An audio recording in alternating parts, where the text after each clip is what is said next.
আপন ভাইয়ের বোনের ফুফুর ইত্যাদি সম্পদ নয়ছয় করার কোনো অধিকার নেই। ওই লোক জালেম, ওই লোক একেবারে নিকৃষ্ট, একদম নিকৃষ্ট, একদম পচা মানুষ, একেবারে শ্রেষ্ঠ জালেম যে আপন জনের হক নষ্ট করে, আপন জনের হক নষ্ট করে। আপন বোন সম্পত্তি চাইছে, বাবার পৈতৃক ওয়ারিস সম্পত্তি নিবাগা, বইন বাগিনা আর আইতা না, আর আইতা না, আর খাইতা না আমগো ভাই, একবারে বুঝ করে নিগেবা নাকি? সারা জীবন বড় করলাম, ভাই হিসাবে আদর করলাম, বিয়ে শাদী দিলাম, অনার বাইছেন না। জালেম এই ডাকাত কি কইল? বেটা তো বোনের ব্যাপার বল, তো বেটা ডাকাত, তুমি এটা কি বললা? এটা সে বুঝাইতে চাইল যে এই গ্রামের যেই কোনো মানুষ আমার বাড়িতে ভাত খাইতে হইলে খাইতে পারবে এমনি, কিন্তু আপন বোন আর বাগিনা তারা যদি আমার বাড়ির দুগা ভাত খাইতে হয় জমি দিয়া খাইতে হইবে। কথা বোঝেন নাই? জমি নিতে না তোমরা, তোমরা না আইবা পরে ভাত খাইবা? কত বড় নিকৃষ্ট জালেম বেটা! তোর গ্রামের কত মানুষ তোর ঘরে খায়, কই তারা তোরে জমি দিয়া খাইছে? তো তুমি আপন বোনের বেলায় এটা কইলা কেন? আপন বোনের বেলায় এটা বললা কেন? আপন বোনের হক দিলা না কেন? কার জন্য আটকাইলা? ওই ছেলে মেয়ের জন্য? ওরা তোমারে মনে রাখবে? এই সম্পত্তি তোমার থাকবে? তো কি বাবা, কি ফায়দা হইল বলেন? বলেন, এক বিগত জায়গা ছেড়ে দিলে আপন ভাইয়ের বাড়ির রাস্তাটা হয়ে যায় না? দিত না? এই গাছ কান কাটতে লাইলে এনদের রাস্তাটা আইসা পড়ে না? দিত না? কেন? অসুবিধা কি? মনে করেন আমনে রে, সে তো আমার ভাই, আল্লাহর জন্য দুনিয়া একটু ছেড়ে দিলে কি হয়?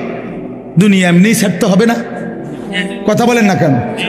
আপনিও থাকবেন না, দুনিয়াও থাকবে না। এটা সত্য কিনা বলেন? একদিন আমিও থাকবো না, একদিন এই পৃথিবীও থাকবে না। কাল্লা ইদা দুক্কাতিল আরদু দাক্কাং দাক্কা, আল্লাহ বলে সাবধান বান্দা, মনে রেখো আমি কিন্তু এই জমিন পাথরের মতো চূর্ণ বিচূর্ণ করে ফেলব, পাউডার বানায় ফেলব।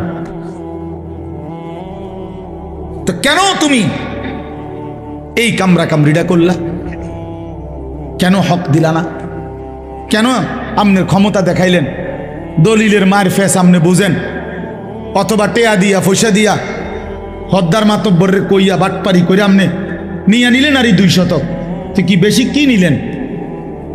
2 শতকের জন্য অনন্তকালের আখেরাত বরবাদ করে দিলেন। 5 শতক জমির লেগা 10 দুনিয়া বরাবর জান্নাত ত্যাগ করে দিলেন। আস্তাগফিরুল্লাহ! কি করলেন? কি করলেন? এই জন্য বাবা, কোনোভাবেই আপনজনের হক, এটা বান্দার হক। বান্দা এক বাপ মারা যাওয়ার পরে বাপের কিনা যদি 1 কেজি লবণ নুন থাকে ঘরে, আল্লাহর কসম ভাই বোন সবার উপরে শরীয়ত সম্মতভাবে এই নুন বন্টন করে দেওয়া ফরজ। এটাই শরীয়ত। নুন নুন জি জি লবণ। আপনি তো হুদা মনে করছেন জমিন, বাড়ির ভিটা, এই যে বসত ভিটা যেটা, এটা 100 বোনের হক, ভাই বোন সবার হক। যেই জালেমরা আপন বোনকে বসত ভিটার থেকে বঞ্চিত করছে, ওরা জালেম, ওদের জন্য জাহান্নাম অপেক্ষা করছে। এটা নিজেরা কোত্থেকে এই গাঁজাখুরি কথা কোত্থেকে বানাইছে জিজ্ঞাসা করো। বলেন মিয়া, এখন প্রতিবাদ করেন। আমি আর কোনোদিন আসতাম না আপনার এলাকা। কি হইছে? কথা বলেন না। আর কোনোদিন নারে আসলাম না। আর কি আপনি বাঁচবেন কয়দিন, আমি আর বাঁচবো কয়দিন? বলেন বাবা, আপনি বাঁচবেন কয়দিন, আমি বাঁচবো কয়দিন? কে বানায় নিল এই কথা যে আপন বসত বিটায় বোনেরা পায় না। এত বড় মিথ্যা কথা, গাঁজাখুরি কথা আসমানের নিচে জমিনের উপরে পৃথিবীর কোনো কিতাবে নাই। এই সমাজের বানানো কথা এটা। আমি আমার বোনের সম্পত্তি যখন দিছি, এই বসতের কসম আল্লাহ, আমার বোন অবাক। তিন বোন বোনেরা আমার বড় বোন কিতারে কস ভাই, এ কথাতে জীবনে প্রথম শুনলাম। আমি বলি 100 বোন। বাবার এই পৈতৃক যে ভিটা, এখান থেকে আপনারা আপনাদের অংশ নিয়ে যান। আপনি যদি বিশ্বাস না হয়, কারো দরকার আমার বোনের নাম্বার দেই, কালকে ফোন দিয়ে। হ্যাঁ চলেন। খামখেয়ালি মনে করছেন দুনিয়া? আপনিও মরে যাবেন, আমিও মরে যাব, দুনিয়াও থাকবে না, আমিও থাকবো না। তো হিসাব দিতে হবে না? কথা বলেন না কেন? তো কি মনে করছেন আখেরাত? 1.25 লক্ষ আম্বিয়া যে আখেরাতের হাসরের ময়দানের ভয়ে কানছে মিয়া, সেই মাঠের নাম হাসরের মাঠ। 1.25 লক্ষ নবী, আদম থেকে রসুল সাল্লাল্লাহু আলাইহি সাল্লাম পর্যন্ত হাসরের মাঠের ভয়ে কানছে। রব্বি লা তুখজিনি ইয়াওমা ইউবাসুন ইয়াওমা লা ইয়ানফাউ ওয়ালা মালুন ওয়ালা বানুন। এই যে ইব্রাহিম নবী বলছে, আল্লাহ হাসরের ওই কঠিন ময়দানে আমি ইব্রাহিম রে বেইজ্জতি করেন না, দোয়া করছি। আপনার কাছে হয়তো মনে হইব এখন, হুজুর ইডি কইয়া ওনার ফেঁস লাগাইলো সমাজটার মধ্যে। হ্যাঁ, আমি এক জায়গায় বিয়ের সুন্নত তরিকা বলছি, আর হুজুর অনিডি নতুন করে কইয়া ফেঁস লাগাইন না। রাসূলুল্লাহ সাল্লাল্লাহু আলাইহি সাল্লামের সুন্নাত বিবাহ কিভাবে হবে এটা আমি বলাতে বললো যে এটা ফেঁস লাগাইন না, কথা কইেন না, যে এমনি চলছে এমনি চলতে দেন। যে বেটা বলছে বেটার এখানে টাই পরা, স্যুট পরা, পরে আমি বললাম আঙ্কেল অবশ্যই আমি ফেঁস লাগানো ঠিক হবে না, এই জন্য আমি দয়া করে বিয়েটা পড়াইলাম না, আমনে মেহরবানি করে বিয়েটা পড়ান। বাবুরে আমি দুগা ভাত খেতে মাইছি, ভাত আল্লাহর রহমতে খাইছি, খানা শেষ হয়ে গেছে, আমি যাই। এইবার হুজুর আমরা কি আর ইডি ফারি? তা আমি এতক্ষণ পণ্ডিতি করলেন কেন বেটা ফাজিল? কথা বলেন। আমনে না কইলেন, আমি আমারটা কইলে ফ্যাঁস লাগবো সমাজে, তো আমনেরটা করে আমনে বিয়ে পড়ো, আমার সমস্যা, আমি তো ভাত খাইছি, দইও খাইয়া লাইছি, আমার বুঝ হইয়া গেছে, আমি যে খানার বুঝ পাইছি তো সারছে তো। হ্যাঁ, এই জন্য বাবা আমি হয়তো একটু শক্ত বলে ফেললাম আর কি, এই ওজনে কম দেওয়া, কাউকে ঠকানো, এটা একটি নিকৃষ্ট অপরাধ, এর জন্য জাহান্নাম। কোরআনুল কারীমের মধ্যে পৃথিবীর ইতিহাসে আল্লাহ তাআলা বহু নবীর সম্প্রদায়কে আল্লাহ তাআলা আযাব দিয়ে একবারে চিরতরে ধ্বংস করে দিয়েছেন পুরা জাতি, এমন ইতিহাস কোরআন শরীফে আছে। নূহ আলাইহিস সালামের জাতি, হযরত হুদ আলাইহিস সালামের জাতি, হযরত লূত আলাইহিস সালামের জাতি, হযরত সালেহ আলাইহিস সালামের জাতি, হযরত শুআইব আলাইহিস সালামের জাতি, বিশেষ করে এই 5টে কওম উল্লেখযোগ্য, যাদের পুরা কওম আল্লাহ তাআলা নাফরমানির কারণে আল্লাহ তাআলা চূড়ান্ত আযাব দিয়ে ছোট বড় কোলের বাচ্চা পেটের বাচ্চা সব শেষ করে দিয়েছে, একসাথে শেষ। এই জাতির প্রত্যেকটার অগণিত অপরাধ ছিল, এর মধ্যে উল্লেখযোগ্য বিশেষ বিশেষ কোনো একটা অপরাধ ছিল, এক এক কওমের এক একটা। এর মধ্যে শুআইব আলাইহিস সালামের জাতি, যেটা কওমে শুআইব, এই হযরত শুআইব আলাইহিস সালামের জাতি, আল্লাহ তাআলা এই জাতিকেও ধ্বংস করে দিয়েছে। আসমানি এক ফেরেশতা আইসা আল্লাহর হুকুমে ফজরের ওয়াক্তে শুআইব আলাইহিস সালামের জাতির এলাকায় একটা বিকট চিৎকার দিছে, এক আওয়াজে পুরা কওম ফাসবাহু ফি দারিহিম জাসিমিন, সকলেই তাদের নিজ নিজ ঘরে উপুর হইয়া পইরা ওইখানেই মারা গেছে। এই অবাধ্য জাতি শুআইব আলাইহিস সালামের কওম তাদের বড় অপরাধ ছিল, মেইন অপরাধ ছিল তারা ওজনে কম দিত। কোরআন শরীফে আছে। এই নবীর শুআয়ব আলাইহিস সালাম তাদেরকে শত শতবার, হাজার হাজার বার, লক্ষ লক্ষ বার বলছে, লা তানকুসুল মিকিয়াল, আমার জাতি ওজনে কম দিও না। ওয়া আউফুল কাইলা, তিনি বলছে হে আমার জাতি, ওজন পূর্ণ করে দাও, ওজনে কম করো না। ইন্নী আখাফু আলাইকুম আযাবা ইয়াউমিন আযীম, আমি তোমাদের উপরে বড় ভয়ানক আযাবের ভয় করছি। তোমরা যেভাবে মানুষকে ঠকাচ্ছ, ও চিরেই তোমাদের উপরে বড় সড় আযাব আসবে। এই কথা কোরআনে আছে, উনি বারবার বলছে, কিন্তু নাফরমান জাতি পাত্তা দেয় না।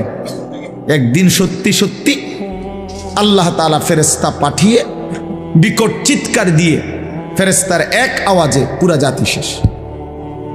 আর ভোরবেলা তারা কেউ আর জাগে নাই। তাহলে আমার বলার উদ্দেশ্য হলো এটা, ওজনে কম না দেওয়া। অসংখ্য ব্যবসায়ী এই তার পণ্যের মধ্যে ওজনের মধ্যে কম দেয়, ঠকায়। এটা একটা নিকৃষ্ট পাপ, জুলুম। এই ব্যক্তির জন্য জাহান্নাম। আল্লাহ নবী সাল্লাল্লাহু আলাইহি ওয়াসাল্লাম বলছেন, আত-তাজিরুস সাদুকুল আমিন মা'আন নাবিয়্যিন ওয়াস সিদ্দিকিন ওয়াস শুহাদা ওয়াস সালিহিন। যেই ব্যবসায়ীর মধ্যে দুইটা গুণ আছে, এক নাম্বার সাদুক, যে সব অবস্থায় সত্য বলে, সিনা অসিনা সবার সামনে। দুই নাম্বার হলো আল আমিন, বিশ্বস্ত, কাউকে ঠকায় না, পরিচিত অপরিচিত কাউকেই না। তা আল্লাহ নবী সাল্লাল্লাহু আলাইহি সাল্লাম বলেন, এই দুই গুণের অধিকারী, সর্বদাই সত্য বলে, সর্বদাই বিশ্বস্ত, এই দুই গুণ যেই ব্যবসায়ীর মধ্যে থাকবে, আল্লাহ তাআলা তাকে নবী, সিদ্দিক, শহীদ, আউলিয়াদের সাথে হাসরের ময়দানে উঠাবে। হাসরের ময়দানে উঠাবে। তাহলে এটা বোঝা গেল, হালাল ব্যবসা এবং সৎ আমানতদার ব্যবসায়ী অনেক দাম, অনেক দাম। আর এর বিপরীতে প্রতারক, যে ঠকায়, ধোকা দেয়, সে রাসূলুল্লাহ সাল্লাল্লাহু আলাইহি সাল্লামের অন্তর্ভুক্ত নয়, উম্মত নয়। হাদিসে কথা স্পষ্ট আছে। নবী সাল্লাল্লাহু আলাইহি সাল্লাম একদিন মদিনার বাজারে কোনো একজন ব্যবসায়ীর গমের স্তূপ, গম স্তূপ দিয়ে রাখছে বেচতুবিল্লাহ। আল্লাহ নবী সাল্লাল্লাহু আলাইহি সাল্লাম সামনে গিয়ে দেখলেন উপরে সবগুলো গম শুকনা। নবীজি সাল্লাল্লাহু আলাইহি সাল্লাম ভিতরে হাত ঢুকাই দিলেন। হাদিস এটা। হাত ঢুকাইয়া ভিতর থেকে গম বাহির করে আনলেন যেগুলো ভিজা। তো আল্লাহ নবী সাল্লাল্লাহু আলাইহি সাল্লাম বললেন, এই যে তুমি উপরে সবগুলো শুকনা গম দিয়া ভিজাটাও চালায় দিবা, এটা তো তুমি ধোকা দিলা। গ্রাহককে কি দিলা? ধোকা দিলা। ভিজা আর শুকনার দাম বরাবর না। তো আল্লাহ নবী সাল্লাল্লাহু আলাইহি ওয়াসাল্লাম স্পষ্ট বলছেন, মান গাশশানা, এই তখন বলছে কথাটা, মান গাশশানা ফালাইসা মিন্না, যে কাউকে ধোকা দেয় সে আমার উম্মতের অন্তর্ভুক্ত নয়। আমি তাকে চিনি না, আমি তাকে চিনি না, সে আমার উম্মত নয়। তো যিনি সুপারিশ করবেন, যিনি হাউজে কাউসারের পানি দিবেন, তিনি যদি বলেন তোমারে আমি চিনি না, তুমি আমার উম্মত না, তা আপনার সুপারিশ করবে কোন আব্বা?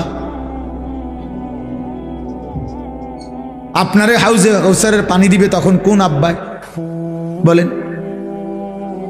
আছে তখন কেউ? থাকবে তখন কেউ? এই জন্য এটা খেয়াল করা। শুধু ব্যবসায়ী না, প্রতিনিয়ত আমরা লেনদেন করি। মানুষ মাত্রই সমাজবদ্ধ জীব। মানুষ একাকী থাকে না, একাকী পারবেও না। মানুষ অপরের সহযোগিতা না নিলে চলতে পারবে না।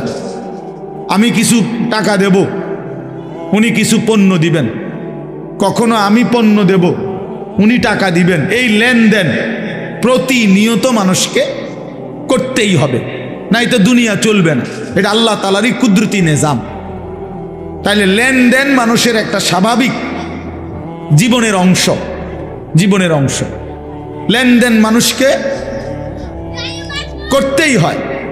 অতএব বাপ, এই 1 নাম্বার কথা মনে রাখবেন, লেনদেনের মধ্যে হারাম না করা, কাউকে না ঠকানো, কাউকে। 100 গ্রাম কম দিলেন তো তাকে ঠকাইলেন, একটা কমলা পচা দিলেন তো তাকে ঠকাইলেন। মালের গুণাগুণটা 2 নম্বরটারে 1 নম্বর বললেন, তারে ঠকাইলেন। আর তখন এই উপার্জনটা হারাম।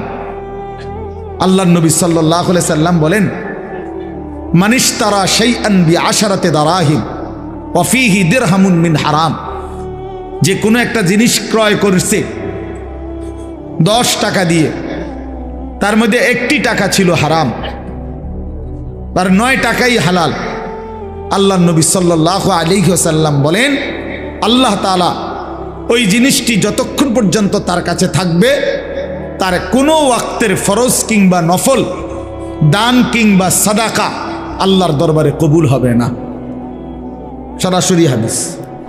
ওই ভাই এই লাইট এটা সরা, এটা ফালতু কোথাকার, এটা ঘুরে বয়ে যাবে। এই জন্য তার কোনো নামাজ, বন্দিগি, ইবাদত কবুল হবে। একেবারে স্পষ্ট হাদিস। কোরআন শরীফে আছে, একটা বিষয় আছে এমন, আল্লাহ নিজে বলছে, বন্ধু আদম আলাইহিস সালাম থেকে নিয়ে আপনি ১৬ লক্ষ আম্বিয়াকেও আমি এই একই আদেশ করছি, ওই একই হুকুম আমি ইমানদার সমস্ত বান্দাকেও করেছি। এমন একটা হুকুম, সেটা কি? সেটা হলো হালাল খাও এবং নেক আমল করো। এই কথাইটা যে আগে উপার্জন হালাল, আগে বক্ষণ খাবার হালাল খাও, অতঃপর আল্লাহর ইবাদত করো, এই কথাইটা হুবহু আল্লাহ ১৬ লক্ষ নবীকেও বলছেন এবং সমস্ত ইমানদার উম্মতকেও বলছেন। কথা বুঝছেননি আমার?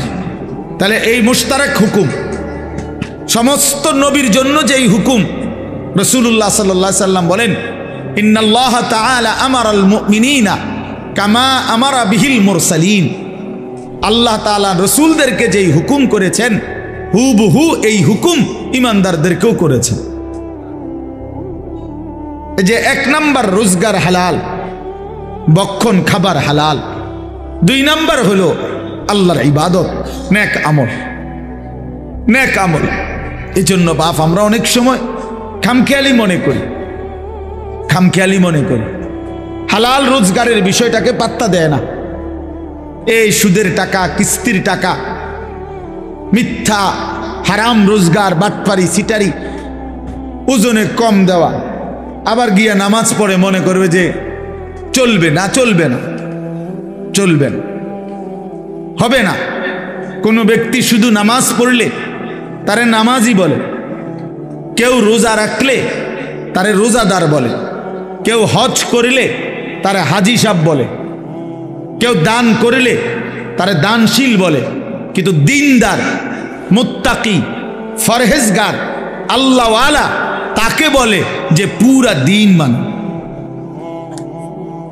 কথা বুঝছেননি আমার? আর জান্নাতে যাওয়ার জন্য শুধু নামাজি হওয়া যথেষ্ট নয়, শুধু রোজাদার হওয়া যথেষ্ট নয়, শুধু হাজি সাহেব হওয়া যথেষ্ট নয়, শুধু দানশীল হওয়া যথেষ্ট নয়, বরং পুরা দিন মানা জরুরি। আমার জন্য, আপনাদের জন্য। আমি না মানলে আমি ক্ষতিগ্রস্ত, আপনি না মানলে আপনি ক্ষতিগ্রস্ত। কথা বুঝছেন? বহুত জনে তো মানে না, এ কথা কই হালাই দিল হইতো না। বহুত হুজুরেও তো মানে না, না মানুক, আমনে মানবেন। কারো অমকে মানে না, তোমকে মানে না, এ কথা বলে উড়াই দিলে হবে না। আমনে তো উনার কবরে যাইতেন না, আপনি তো আপনার কবরে যাইবেন। এই জন্য হালাল রোজগার এটা অত্যন্ত গুরুত্বপূর্ণ।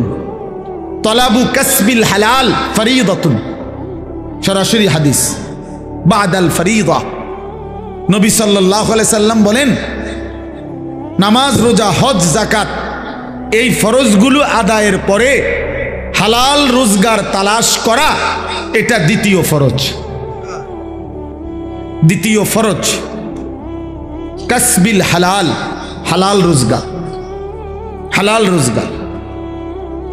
রাসূলুল্লাহ সাল্লাল্লাহু আলাইহি সাল্লামের জামানায় এক ব্যক্তি কাবা ঘর ধরে, কাবার গিলাফ ধরে বহু দূর থেকে সফর করে বালু সালু নিয়া কাবার গিলাফ ধরে আল্লাহর কাছে দুই হাত তুলে দোয়া করতেছিল বিভিন্ন কিছু, ইয়া রব্বি, ইয়া রব, ইয়া রব, আল্লাহ আমার এই দরকার, এই দরকার, এই দরকার। তিরমিজি শরীফের হাদিসের মধ্যে আছে, আল্লাহ নবী সাল্লাল্লাহু আলাইহি সাল্লাম সাহাবীদেরকে বললেন, দেখো তো, মাতামুহু হারাম, মাশরাবুহু হারাম, গুজিয়া বিল হারাম, ফাআন্না ইউস্তাজাবু লাহ। এই যে লোকটা, সে যা খেয়েছে হারাম, সে যা পান করছে তাও হারাম, তার শরীরের গোস্ত রক্তগুলো যা হয়েছে তাও হারাম, ফাআন্না ইউস্তাজাবু লাহু, তাহলে কিভাবে তার দোয়া কবুল হবে? যদিও সে কাবার গিলাফ ধরে রাখছে, যদিও সে আল্লাহর ঘরের সামনে। তো রাসূলুল্লাহ সাল্লাল্লাহু আলাইহি সাল্লাম যদি বলেন হারাম খোরের দোয়া কবুল হয় না, তা আপনি গাছ জোরে নি দোয়া কবুল করাবেন? কথা বলেন না। ইমাম সাহেব রেটে 100 দিলে ইমাম সাহেব দোয়া কবুল করাইয়া এরপরে বেহেশতে জমা দিয়ে আইব না? কি বেহেশত এই মাওলানা রুহুল আমিন, মাওলানা অমকের, আবু হানিফ, আনিসুর রহমান, হেগো বাফের সম্পত্তি? হ্যাঁ, কথা বলেন না কেন? বেহেশত কি ইমাম সাহেবের বাপের সম্পত্তি? তো ইমাম সাহেব কি টেন্ডার নিয়ে আসছে বেহেশত, যে আমি দূরে টেন্ডার লইছি 10 শতকের? তো কি ভাবছেন? আপনার সমস্ত জিন্দিগির পুরা নাফরমানি ইমাম সাহেবকে 100 দিয়ে মিলাই দিব, এত খামখেয়ালি ভাবলেন? সারা জিন্দিগির সমস্ত হারাম উপার্জন 200 টাকা দিয়া ইমাম সাহেব সাফ করায় নিব, এটা কি আসলে? এতটা মামুলি কিভাবে ভাবলেন? এতটা খামখেয়ালি কিভাবে মনে করলেন? এত এব আল্লাহ নবী সাল্লাল্লাহু আলাইহি ওয়াসাল্লাম বলছেন, লা ইয়াদখুলুল জান্নাতা জাসাদুন গুজিয়া বিল হারাম। ওই দেহ জান্নাতে প্রবেশ করবে না যে দেহের গোস্ত মাংস রক্ত হয়েছে হারামের দ্বারা। আল্লাহর কসম, এটা হাদিস, নবী সাল্লাল্লাহু আলাইহি সাল্লাম বলছেন। আমি নিজে হাদিসের ব্যাখ্যার মধ্যে পড়ছি, আহা বদনসিব ওই ব্যক্তি, যে ব্যক্তি তার গোটা ফ্যামিলিকে, বউ বাচ্চাগুলোকে হারাম টাকা খাওয়াইছে, তার এই হারাম রোজগার দিয়েই সবাই খাওয়াইছে, পড়াইছে। তো হাদিসের ব্যাখ্যায় মুহাদ্দিসিনে কেরাম বলে, এই হারামখোর, এই নাফরমান নিজের জন্য জান্নাত বরবাদ করলো, পুরা ফ্যামিলির জান্নাতও বরবাদ করলো। পুরা ফ্যামিলির জান্নাত বরবাদ করে দিল, সবার জান্নাত বরবাদ করে দিল। এই জন্য বাবা, আপনি যদি মনে করেন ইসলাম শুধু নামাজ না, ইসলামের গুরুত্বপূর্ণ ইবাদত নামাজ, কিন্তু ইসলাম শুধু নামাজ না। ইসলামের গুরুত্বপূর্ণ ইবাদত রোজা, কিন্তু ইসলাম শুধু রোজা না। ইসলামের অত্যন্ত গুরুত্বপূর্ণ ইবাদত হজ, কিন্তু ইসলাম শুধু হজ না, শুধু হজ না। ইসলাম পুরা দিন মানা। ইয়া আইয়ুহাল্লাযীনা আমানু দুখুলু ফিস সিলমি কাফা, পুরা দিনে প্রবেশ করো। আল্লাহ বলছে 100 100 100 100। এই জন্য আমি আপনাদের কাছে এই প্রথম কথা এটা বললাম, কেউ, আমিও আপনিও নিয়ত করেন কাউকে ঠকাবেন না, বলেন ইনশাআল্লাহ। এটা অনেক বড় জঘন্য, অনেক বড় নিকৃষ্ট মানসিকতা, নিকৃষ্ট মানসিকতা। এবার আসেন এই আয়াতের এই শব্দের আরেকটু ব্যাখ্যা, সেটা হলো তাতফিফ, মানে বান্দার হক, আল্লাহর হক কোনো কিছুতেই কমতি না করা, ঘাটতি না করা, এটা তাফসীর আছে। আল্লাহর যত হক আমার কাছে তা পূর্ণ আদায় করা, ঘাটতি করলে, কমতি করলে, ত্রুটি করলে এটা তাতফিফ, এটা তাতফিফ, ওই ব্যক্তির জন্য জাহান্নাম। বান্দার হক যেটা, সেখানেও যদি কেউ ঘাটতি করে, কমতি করে, ত্রুটি করে, ধোকা দেয়, না দেয়, তো সেটাও তাতফিফ, ওই ব্যক্তির জন্য জাহান্নাম। আসেন আমি দুইটা উদাহরণ দেই। এক নাম্বার হলো নামাজ, আল্লাহর হক। কার হক? এই নামাজ যারা আদায় করে তাদের দায়িত্ব নামাজের মধ্যে এক সুতাও ঘাটতি না করা, তাইলে তাতফিফ হবে। হাদিসে আছে রুকু, সেজদা, ওযু, নামাজের নিয়ত, সানা, সূরা ফাতিহা, কোরআন শরীফের সূরা, তাসবিহ, আত্তাহিয়াতু, দুরূদ শরীফ, দোয়ায়ে মাসুরা, দোয়ায়ে কুনুত এবং ধীরস্থিরতা, কোনো কিছুর মধ্যে ত্রুটি না করা। ত্রুটি করলে তাতফিফ, ত্রুটি করলে আল্লাহর হকের মধ্যে ত্রুটি করলেন, আপনার জন্য জাহান্নাম। আপনি গ্রামের না শহরের, আপনি স্কুলের না কলেজের, আপনি মূর্খ না পাবলিক, আপনি কি গ্রামের সাধারণ মানুষ না অসাধারণ, এগুলো কোনো কথা না, এগুলো একটাও কোনো হিসাব না। আপনি মুসলমান কিনা সেটা বলেন। যদি বলেন হ্যাঁ আমি মুসলমান, তাহলে অবশ্যই অবশ্যই সূরা, কেরাত, দোয়া, কালাম, রুকু, সেজদা, নামাজ 100 শুদ্ধ হইতে হবে। যার সূরা অশুদ্ধ, যার দোয়া কালাম অশুদ্ধ, যার আলহামদুলিল্লাহ সূরা অশুদ্ধ, সে আল্লাহর হকের মধ্যে ত্রুটি করছে, তার নামাজ আদায় হয় না, জাহান্নাম তার জন্য অপেক্ষা করছে। আপনারা এই বোকামি করেন, আপনাদের অন্তরের মধ্যে কেউ বসাই দিছে আমরা সাধারণ মানুষ, আমরা গ্রামের মানুষ, আমরা সিধা সাদা মানুষ, আমরা জেনারেল মানুষ, আমরা স্কুল কলেজে পড়ছি অথবা কিছুই পড়ি নাই, আমগো দোয়া কালাম সূরা কেরাত কোন রকম একটু হইলে এবে রুকু সেজদা দেওন, আমরা কি আর এত টান ফারমু? কাজে আমরারে এমনি বেহেস্ত দিতে হইব, আর হুজুররারে বেহেস্ত দিতে হইলে সূরা কেরাত, দোয়া কালাম 100 শুদ্ধ সঠিক বুঝা এরপরে হুজুরের বেহেস্ত দিতে হবে। কারণ আমগোর লাগে বেহেস্তটা কঠিন হয়ে গেছে, আমনের জন্য এটা সহজ হয়ে গেছে। এটা তো বেইনসাফি, আর আল্লাহ তো বেইনসাফি করতে পারে না। আমি যদি আল্লাহরে কই আল্লাহ আমি বেহেস্তে যাইতে হইলে 30 পারা কোরআন শরীফ আমার শুদ্ধকরণ লাগছে, আমি রুকু সেজদা ঠিক করণ লাগছে, এবারটা বেহেস্তে যাইতে গিয়া এবারটার কিছুই ঠিক করণ লাগে নাই, এমনি বেহেস্তে যাইতেছে গা, এটা কেমন ইনসাফ হলো? কথা বলেন না? তখন কি ব্যাপার ভাই? এই জন্য সাবধান। আবু হানিফ ভাই এটা বলতেছিল যে কেমন মুমিন হলেন, আল্লাহর কোরআন শুদ্ধ পড়তে পারেন না। আমি তো বলি আল্লাহর কোরআন যে শুদ্ধ পড়তে পারে না ওই বেটা বোবা। কেন শুদ্ধ পারে না? যেহেতু সে বোবা। বাস্তব মূলত এ বেটা বোবা দেখা পারে না, কথা কইতে জানে না। বলে না আমি তো কত কথা শুনি না, এগুলো কথা না, এগুলো ছাড়াও দুনিয়া চলতো। বাকি যত কথা বলে মানুষ, এগুলো না বললেও দুনিয়া ভোগ করা যাইতো। যার প্রমাণ বোবা নিজে। যারা বোবা মানুষ তারা ভাতও খায়, বোবা মানুষ পেশাব পায়খানাও করে, বোবা ঘুমও যায়, বোবা বিয়াও করে, বোবার বাচ্চাও হয়। মাত্র তাইলে হেইতে কেমনে দুনিয়া ভোগ করে? কথা বলেন। তাহলে বুঝা গেল কথা না বলিয়েও দুনিয়া কি করা যায়, তো সারছে তো। তাইলে আর আমনে কথা কইয়া লাভ হইল কি? আপনারে জবান দিল কেন? তাইলে বাতের লাগে তো হেবেটা ভাত খায় কেমনে? আপনারে জবান দিল কি লেগে? হতনের লাগে তো হেইতে হতে কেমনে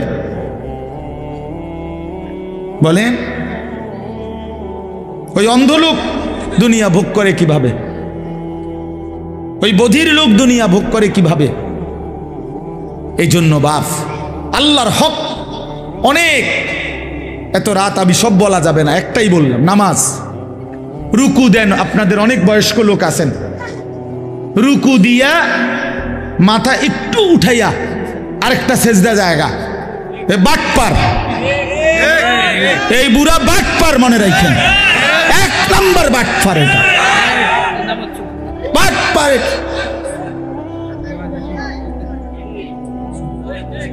সোজা বাটপার এটা, পুরা মিয়া সাদওয়ানে হাবড়ার কুদুনে ঠেলা কথা কম যায় না কারো, এ নাই হাবড়ার কুমানি ধরে মসজিদ আইয়া চা দোকানে ওটা কুইতা ওড়ে, লাফাইয়া ওড়ে, আরো 10 জনে থামাইতারে না বুড়ারে। আও আল্লাহ দোয়াই আপনি কত থামেন, আরে রাখ বেড়া, যে উড়ে এলামু বেড়া, হেতে উড়ে এলাইব দোয়ানদার, হেতে টাকা পায়, হেতে উড়ে এলাই দোয়ানদার। চালাক ফাইজলামি চা দোকানে গিয়ে ওইখানে মাতবুরি দেখায়, নামাজের বেলায় আসা সেজদে একটা দিয়ে একটু মাথা উড়াই আরটা দিয়ে একদম জাঁতা দিয়ে ধরা দরকার, এগুলার একদম চাপ দিয়ে যে মাথায় আর উড়াইও না, মাথা যখন উড়াইতেই কষ্ট হয়, মাথায় আর উড়াইও না। এটা কি ধরনের নামাজ বলেন? এটা নামাজ হইল? এটা তফসির। তাফসীর আমি নিজে পড়ছি বাবা, আমি তো শক্ত বলি, বুঝার জন্য বলি। হযরত ওমর রাদিয়াল্লাহু তাআলা আনহু তাফসীরে মাআরিফুল কোরআনে আছে, আপনি এখন গিয়ে দেখেন। হযরত ওমর রাদিয়াল্লাহু তাআলা আনহু একদিন দেখছেন এক ব্যক্তিকে, সে রুকু এবং সেজদার মধ্যে ত্রুটি করছে, এর সাথে সাথে তাকে বললেন, লাকাত তাফাফতা, হে আল্লাহর বান্দা, তুমি তাতফিফ করলা নামাজে, ওই যে এ ওয়াইলুল লিল মুতাফফিফিন, কমতি করলা আল্লাহর হক আদায়ে, তোমার জন্য জাহান্নাম। তোমার জন্য কি? জাহান্নাম। ইসলাম মস্কারি না, আপনারা অনেক মানুষ মনে করেন।